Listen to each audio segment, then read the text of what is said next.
Thank you for staying with us, and we hope that you will be there till the end of the program. So, elected on the 1st of March 2023, President Bola Ahmed Tinubu said his top priorities are improving Nigeria's economy, creating jobs, investing in agriculture and technology, tackling insecurity, and addressing corruption. Yeah, I mean, regarding that last part, I'm sure many of you who are watching now will say, oh, we always hear that they are addressing corruption and they're fighting corruption. And in the end, nothing gets done. The government, the current government becomes more corrupt than the one before it. You know what, the normal thing that happens is when you are in a fight, there has to be two people fighting, right? Not beating. They weren't beating corruption, or fighting corruption. In other words, corruption will fight back. Okay. All right. When you are beating somebody, the person will not respond. Okay. But his manifesto, Renewed Hope, aims to outline his plans for Nigeria's future development and growth. So, he has been there for just over 100 days, but we will look at the first 100 days of Bola Tinubu's government. And to look at this with us this morning, it's my pleasure to welcome Dr. Olubenga Adeoye, lawyer and chartered accountant. Good morning. It's my pleasure to be here today. Thank you for joining us. Good to see you. Thank you very much. We also have the founder, Nigeria First Initiative, Ezekiel Etuk, who is joining us via Zoom from Uyo. Good morning, Ezekiel. Good morning. A pleasure to be with you. Good to have you with us. Let me start with you. In a nutshell, how would you assess 100 years of Tinubu's administration? In 100 days. Years oh or my days? God, 100 days. I apologize. 100 days in office. In all honesty, one word: confusing. But he didn't want one word. Confusing in the sense that if something is bad, you know it's bad. If something is good, you know it's good. There are certain bright lights, certain areas I'm very happy with. Coming from the background of the past administration where Mr. President was, to be very honest, extremely docile, and coming to have somebody who is hitting the ground running, who is moving, who is doing things, who is active, who is, doing things, it's reassuring. It's like a breath of fresh air. That's on one hand. On the other hand, there's a lot of conflicting signals. I can't see a clear path after 100 days of where he's going, of how he intends to get there. I've looked at his cabinet, it's mixed bags. I've looked at his policies, it's like break and quench. Certain things very good, certain things quite opaque, certain things difficult to understand. I wish he would just settle down. Maybe he's bothered by the sort of, no other president has had the sort of election that he's had in terms of how, quite competitive he's been and how very unsure we are what will be the ultimate aim. But if he had strategic thinkers, I always use this word, this would have been the 100 days where he will move Nigerians to his side by being extremely decisive.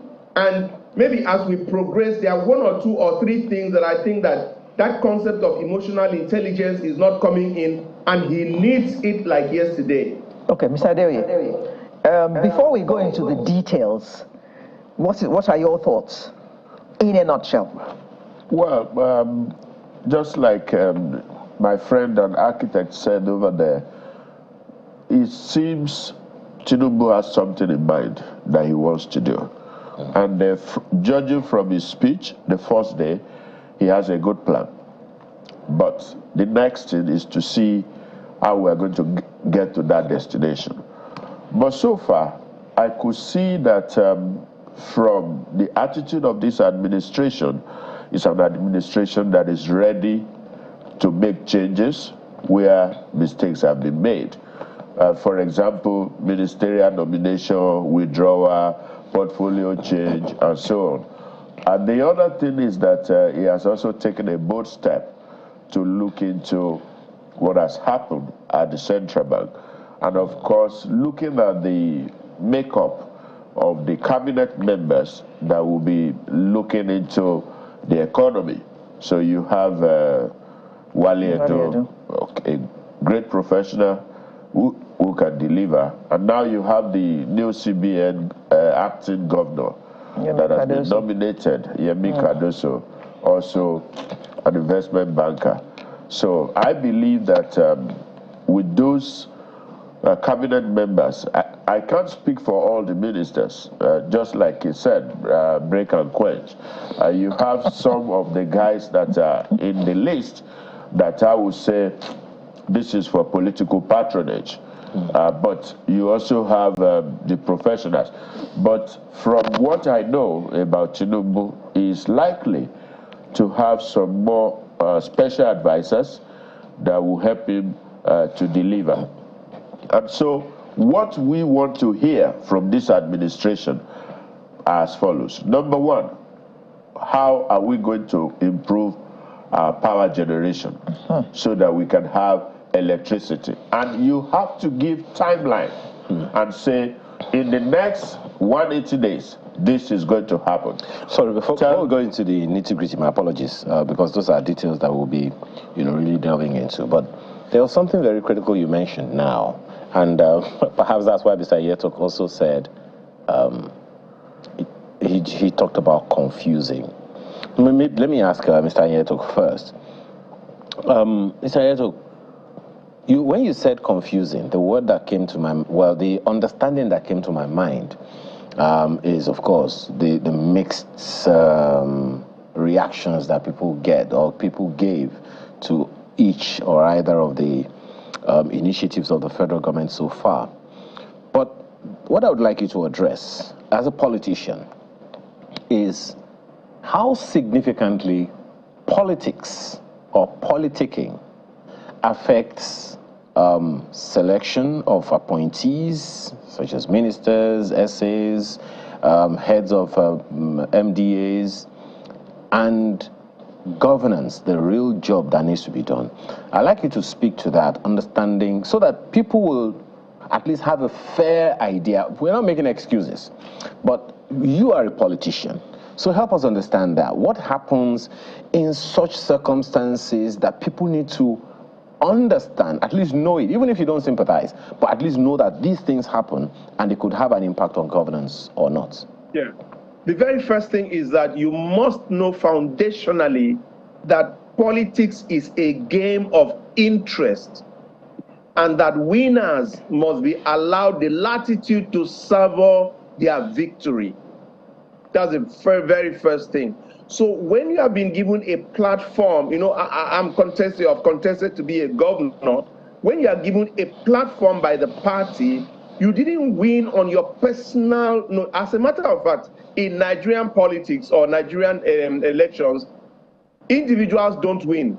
Parties win. The tickets belong to the parties. So when you become eventually the president or the governor, the party expects that it is, that Emilio concept, it is their turn to also, number one, contribute to saving Nigeria on a national scale.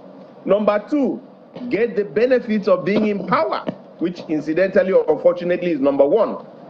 On account of that, you as the elected official must have that wisdom to call your party in-house and say, look, guys, thank God we are here. It's our turn. Pop them up. We're going to have to enjoy. We're going to have to do our best. We're going to, you reassure them. Then you tell them, government is so large, it is so wide, so that we are going to accommodate you in these other areas. But please, what I had in mind to do, please, I beg you, these 41 people, out of the thousands and hundreds of thousands of opportunities, these 41 people are my engine room and my cabinet. Let the party allow me that latitude. Now, what you want is to be comfortable. There are jobs, there are openings, there are lots of things. You can have them, But for these people that are my engine room, I want to get the very best. That's number one. You won't succeed. Number two, you take a maximum of 10 ministries that are no-go areas. You may take education, you may take works, you may take power, you may take energy, you may take, housing, healthcare. Just about, of course, you talk the coordinating minister of the economy, that's finance. Take about 10. Those 10 out of 48 are no-go area. You bring in the brightest and the best, and then you pacify with others. There's an expectation that you must meet, but there's wisdom that you must apply. Question, Mr. Yetok, because you said the other time that even in the appointments, there's a bit of confusion. And a good number of people agree with you. Can you hear me? Yeah, I'm hearing you very well. So you said, when you started out, you said, even the appointments are a little confusing because they're a mixed bag. That's the understanding I'm trying to get you to communicate to people. There are some people, even though they do not qualify, I'm just thinking that because of what you said, it's a game of interests, and some people may need to be pacified because of their political contribution to the victory of the party, as you said, and all. Even though this person doesn't qualify, there are better people, but those other people didn't contribute anything politically to the victory, and consequently, they do not deserve that accolade or privilege. But those who contributed, they need to come in. So is that the kind of thing that happened? That even if the person doesn't qualify, because of his political contribution, he is factored in. Does that happen? It happens, but it's about communication by the leader. There are people that never took part in the election, but governance is two parts. In fact, governance is the main thing. Politics is the engine that brings you into the room of governance. For you to have the next election to be easier for you, you need to perform so well. And there are certain people that are gifted in certain areas. For instance, if I want to, appoint a central bank governor, I'm going to look at the very best person that can do the work and explain to my party, please allow me this latitude. But then you quickly compensate by giving them lots of things. There's a Yoruba adage, I'm told, I don't speak Yoruba well, though I lived in Lagos for 30 years, that the man that does not want you to eat, when you are cooking your food, cook his own, so that while he is eating his food, you can be eating your food. The only thing you want to consider in that regard is your budget. Let me ask you, Dr. Adeoye, I'm speaking to that. A good number of people, you would have had your own opinion about the appointments. I'm talking about the generics before we now go into the specifics, so as to manage the expectations of Nigerians. Okay. People don't care who you appoint. Get the job done. Yeah. That's what we want. However, at the end of the day, it'll be important to, at least for Nigerians, to have an understanding and consequently manage their expectations, so they don't expect too much and get too little, and again now say, that is government for you. That's what they always do. So help us understand. But I think, taking it from where the architect stopped, I recall I had a meeting with him sometimes in Ikeja, and we were discussing about governance. I believe that in all political parties, you also have your best brains. And so what I think leaders should do is to ensure that we don't have problem with you bringing politicians into your cabinet, but pick the best brain. The ones who can deliver. That can deliver from your party. And I can tell you that in all political parties, whether it's APC or PDP or Labour Party, there could be people that ought to have been picked, but for certain reasons they were not picked. Not because they are not intelligent, not because they don't have the right experience. And so, as much as the people, they are concerned about who you are putting in charge of anything, it is the duty of our leaders to ensure that even when you are doing political patronage, you must pick among the best brains. But do you think the party members, the party oligarchy, the party system, structure, whatever, will understand? 36 states, 774 local government areas, all of them have political party members. They contributed, no matter how little, to the pool that produced the results that won the party the election. So how do you communicate that? Because expectations are always high that why are we not getting the return on investment, so to speak? So it's high time we also change our focus when it comes to politics. Politics is supposed to be an engagement that comes from patriotism, that you are concerned about the governance of your country, and then you have joined a political party, and then you want to get into power so that you can deliver, as against the principle of return on investment. Let me speak as an accountant now.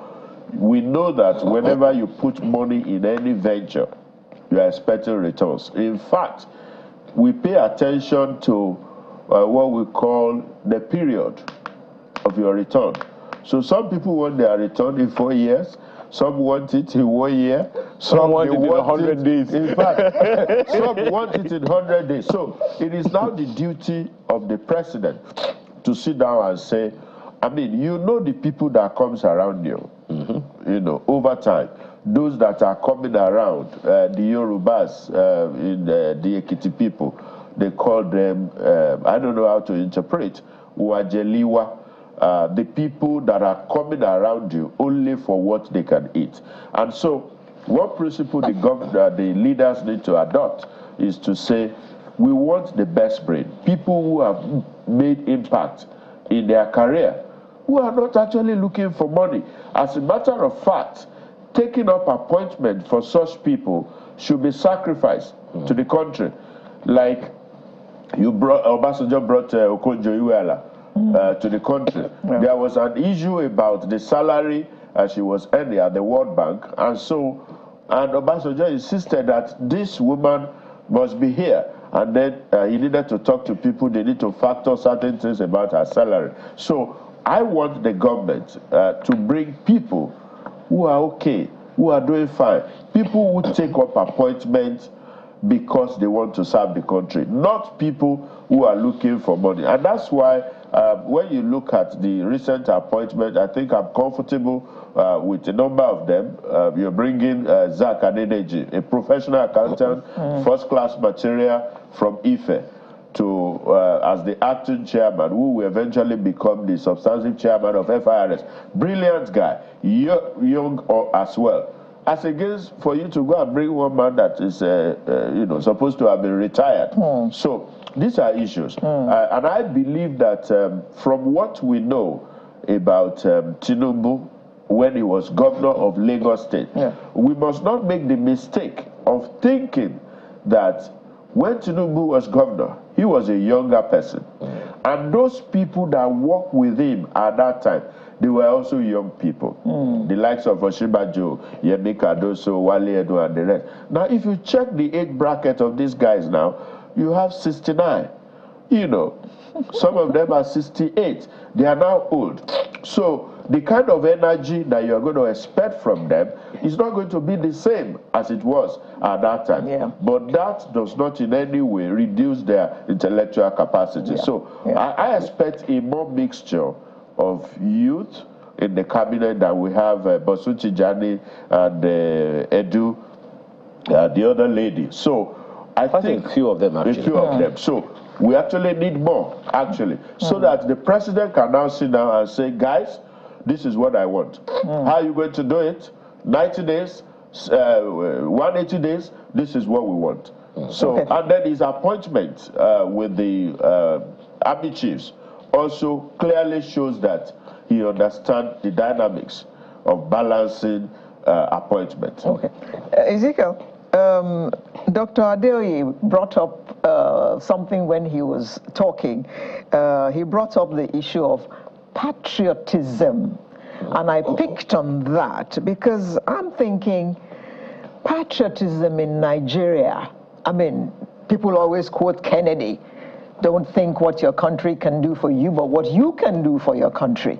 But the Nigerian always says to you that my country hasn't, remember, I don't know if you recall Obasanjo's time when that question was asked all over Nigeria, you know, about what people would do for their country. And most of them said, but Nigeria hasn't done anything for me.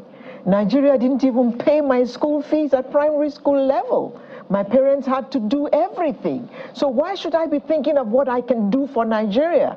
So the issue of patriotism is something that we need to look at critically and bring on board deliberately. Well, what do you think? You see, we had a meeting sometime back at Transcorp, and I was talking to some people. I didn't know that Madam Okonjo-Iweala was directly behind me. And she turned and said, Ezekiel, what did you just say? I turned and she was the one that said, in a nutshell, I told the people that I owe Nigeria, that I owe Nigeria. If you know the story of my life, I came from the village where my mother sent me to her mother in the village, my grandmother. Ikotepene was the biggest city I ever knew in my entire life. I was a typical village boy. You wake up 5 a.m. to go to the street, you carry firewood, that's who I was.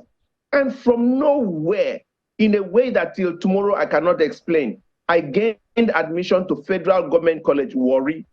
I knew nobody. My father was a primary school teacher in the village. My mother used to sew in the village market. I had nobody. I knew nobody. But the Nigeria I knew took me from the village and took me to a school that was rated the best in West Africa and the 9th best in the Commonwealth. And I am who I am today on account of the foundation I got from Federal Government College, Warri. Look at me today. People celebrate me, my housing man of the year, my lifetime achievement. If Nigeria did not give me education, I'll probably be a palm wine tapper.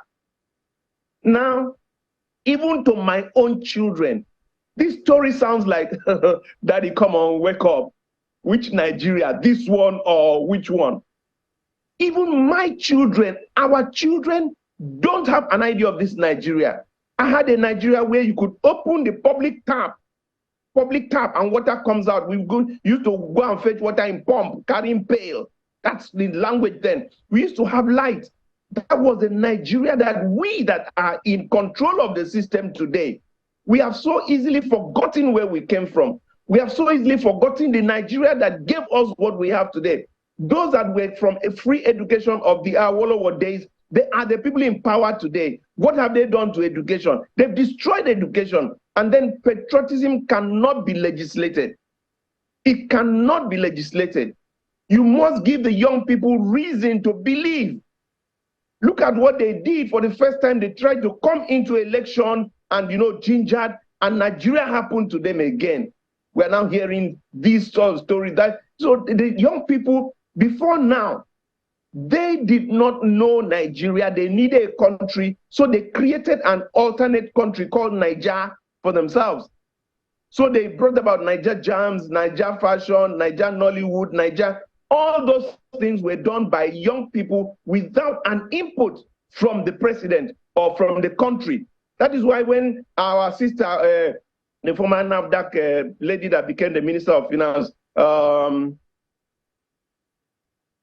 can her name skip me so fast? When she tried Dora Akunyili. Dora Akunyili, thank you, God bless you. When she tried to bring the young people back to say, leave Niger, it is Nigeria, they roundly ignored her. And Niger has come to stay. So a visioned leader will now think, what sort of strategic plans do I have to merge the two countries, to give the young people reason to believe? Today, the fastest way is technology. And what is happening? You carry a laptop, the police clamp down on you. What has this country done, the present administration, to know that the way of the future is ICT, and then they just move into ICT like the new oil and give our young people wings to fly. Okay. So in a nutshell, the young people don't have a country. Nigeria is not their country. They don't see Nigeria. They don't believe in Nigeria. Nigeria has never happened to them positively. So it is a challenge for us to be able to bring about patriotism. We need to tell them we care about you. Well, you know, very, very interesting perspectives there, but I'm pretty sure you have your own thoughts on that as well, Dr. Adeoye, but we're running out of time, so let's see how much of our conversations that we can take. Some of the initiatives that the government has initiated. You know, my concern really is the long-term thinking of any government. Part of the things that the president said when he hosted a delegation from Rivers State, by the way, he said something interesting and funny. Said that there is a Yoruba proverb that you don't sleep before the judge, but that saying has been reversed at the last judgment. But you know, that line, one of the things that he also said was that we can't continue blame games. And I picked that to be someone who is willing to take responsibility even for things he didn't do. Because that's the way it sounded to me. Because at the end of the day, today you are the president. Whoever was president yesterday doesn't matter. And that's the rhetoric a number of people have picked on, because I've had people raise that issue and all. There's a lot of groaning in the country, there is no doubt. There's a lot of pain, a lot of anguish. Food prices aren't smiling. So many things have gone wrong over the years. But in terms of owning the issues and looking forward, that's one thing he also said. Let's stop looking back. Let's start looking forward. In terms of forward-looking, looking at the initiatives that have come from the presidency at the federal level and state governments as well, how forward-looking are those things, 100 days and counting? Well, I think it still borders on patriotism. That remember that Mr. President said that he asked for this job. And I don't think there is any leader who will get into office and will be happy that the citizens are not happy. Will be happy that people are in poverty or there's no power, the grids are collapsing. He's not going to be happy about that. But having said that, he also needs to do regular review of the activities of the people committed to handle affairs in the country. And so when you have this type of a country where volatility is found almost in every sector, power, education, everywhere is volatile. In fact, human beings are volatile. You know, there's tension everywhere. You know, when you started, you were talking about the waters on the $10 bridge and so on. And our water will be splashed on you. So when there is volatility, it's important for regulation of the current from time to time. And so what I see this government, if they want to succeed, do is, number one, to put an eye on all the ministers. And if you don't perform, you must not waste time to fire them and get them replaced. Do you see that happening? I think it's going to happen, because immediately after appointment, when you look at the list of people that were sent to the National Assembly, those guys that were dropped was because certain details got to Mr. President. And then I can tell you Buhari would not have done that. Yeah, but what about those who have EFCC charges? What they call baggages. Yes, and they're still in position. I'm a lawyer, and so if I want to speak as a lawyer, the person is not guilty until there is a pronouncement by the court. But of course, if we want to discuss morality, you can say, oh, certain persons should not have even come near you. But then that's not what we are discussing today. We are now discussing about how to move Nigeria forward. Remember, Fashola made a statement. I think maybe your station, I don't know. He said, politics or politicians, he said they are not saints. And I remember one of my cousins in UK now, and he said to me that a time is going to come that corrupt Nigerians will wake up and say, look, enough is enough. We don't need the money again. We don't want to be corrupt. We want to do what is right. And then they will begin to deal with their colleagues who were in the same gang with them before and say, oh, I said to you, no more corruption. Well, you think it's going to be business as usual. You pick them up, deal with them, fire them, suspend them, sack them. So you think that time has come? Yes, that time has come. And I see Tinubu, I was telling people yesterday, I said, I don't think Tinubu is looking for money. I don't think he needs money. He just wants to prove to us that from the Afenifere days and the rest, when we take charge of Nigeria, we will move it forward and you will see development. Unfortunately, they met a terrible situation. Of course, coming from the same party, and so you don't even need to do blame game again, because if you blame the last administration, you are blaming your party. So what he's saying is that, look, we campaigned for this job, we know how tough it is, now we've got to do it. And I'm praying that you will have the boldness to deal with any erring members of the cabinet. Mr. Yeto, I'm going to take you back to the young people, because whether it's Nigeria, the physical one, or Niger, the virtual one, whichever one it is, because I understand that there's another virtual world now where people buy land that they cannot touch, and I don't understand that yet. But how do we communicate ownership of this entity called Nigeria? You know what I find very interesting? Every Nigerian is extremely proud of Nigeria, but at the same time disappointed in Nigeria. It's ironic. Well, so now, of course, that's what it means. Once you talk about Nigeria, you're talking about the government in most cases. But people are very, very proud of the entity.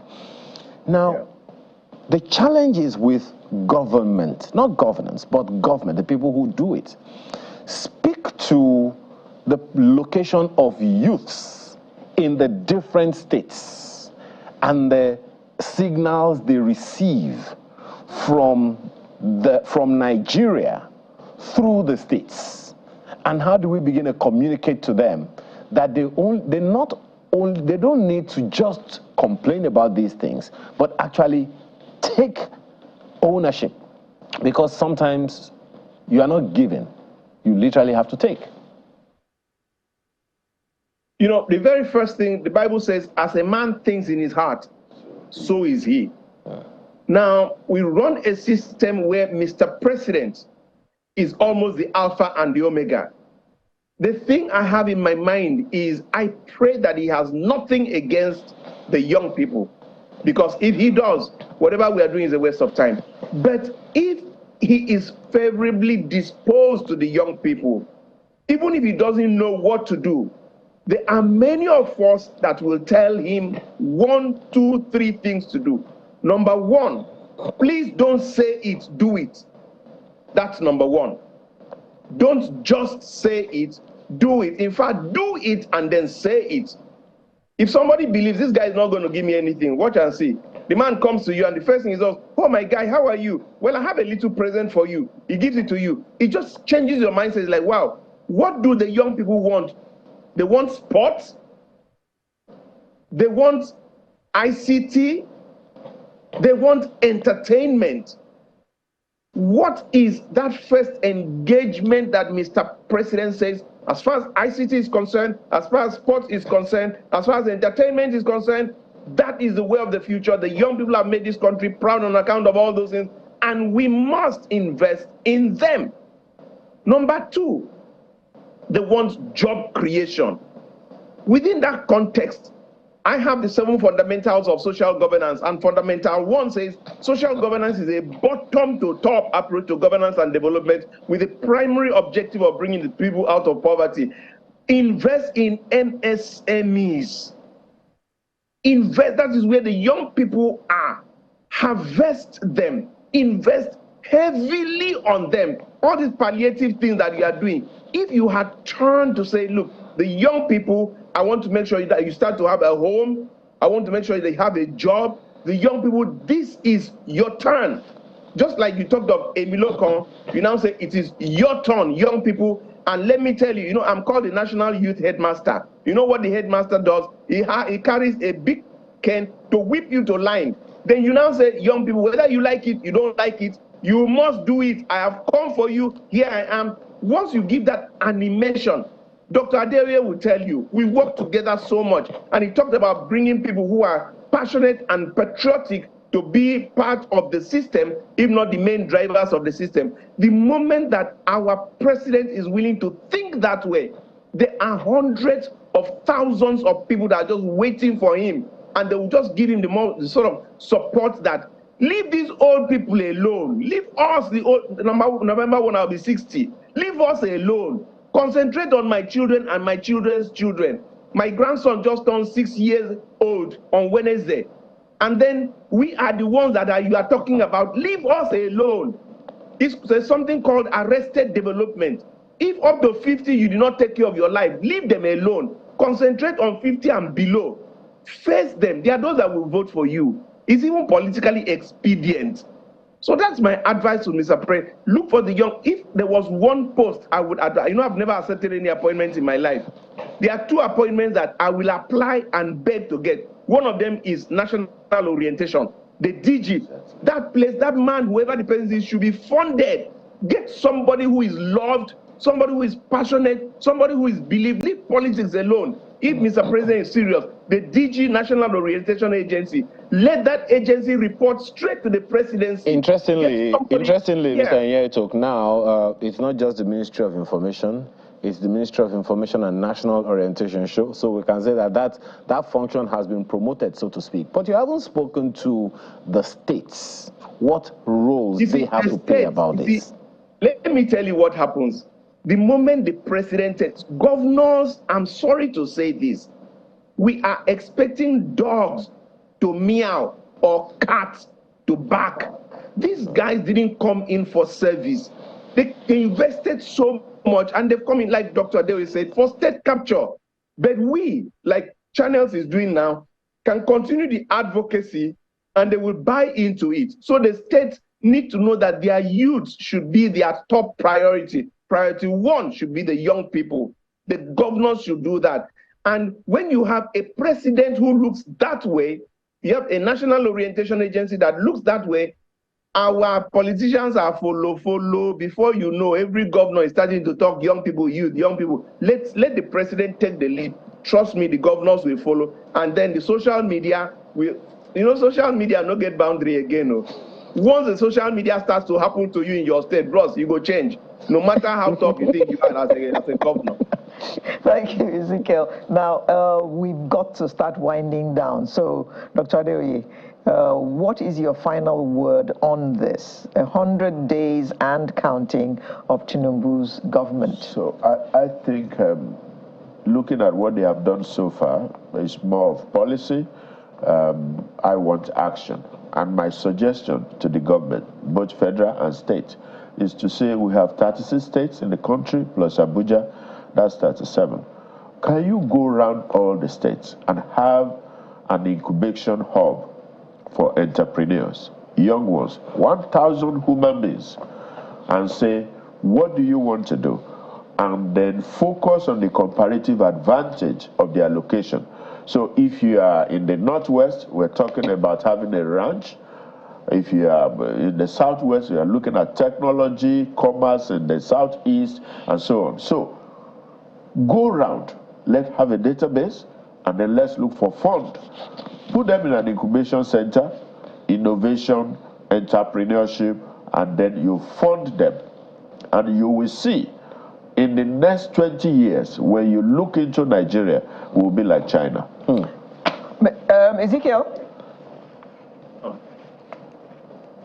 Your final thoughts on this, please. Dr. Adeoye has hit one point that I just couldn't agree more. No, that's number 1. Number 2, have that mindset that the future of Nigeria is the young people, number 1. Number 2, have that mindset that the only legacy that you can leave behind, my President Tinubu, is for Nigeria to know that this is the man that sets the foundation that realigns the young people to themselves. Number 3, don't be afraid of whatever the tribunal will say or will not say. Even if you have 100 days, let that 100 days count. Forget the tribunal, forget politics, put your name on the sands of time, and posterity will remember you for good. Ezekiel Nya-Etiuk, founder, Nigeria First Initiative, who spoke to us via Zoom from Uyo. Thank you very much. We had in the studio a lawyer and chartered accountant, Dr. Dugbenga Adeoye. Thank you both very much for your thoughts this morning on the 100 days of Tinubu's government. Thank you very much. Sunrise will be right back with another interesting conversation. Do stay with us.